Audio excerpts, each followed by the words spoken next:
Hello everyone, this is basic video about the GNS3 because some students are facing issue with GNS3 still.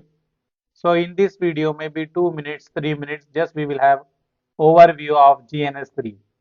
If you see here, I am using the VMware workstation and I install the GNS3 VM in the VMware workstation. And I have another application that is a GNS3 application.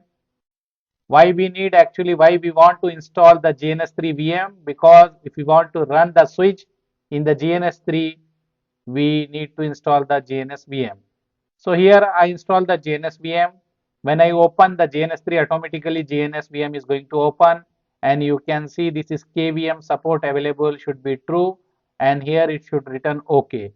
So if you are getting this, means your GNS VM is connected with your, what we can say, with your GNS. GNS VM is connected with your GNS. And if you want to see here, I disable that option. We can enable also, like by going here. If you want to enable topology summary, this one, and we can enable the server summary. So when you enable server summary, this LED should be in green color. If it is in green color, that is GNS VM is working. It is integrated with the GNS. So this both should be green. Okay. In some case, you have this GNS VM is not green.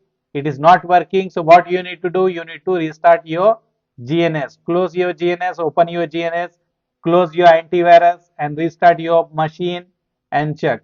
And when you open, you need to wait some time. It will take some time also, like 2 minutes sometime. Some scenario, some situation we have issue, we need to wait for a few seconds. After that, GNS VM is going to start working. Okay, thank you, bye.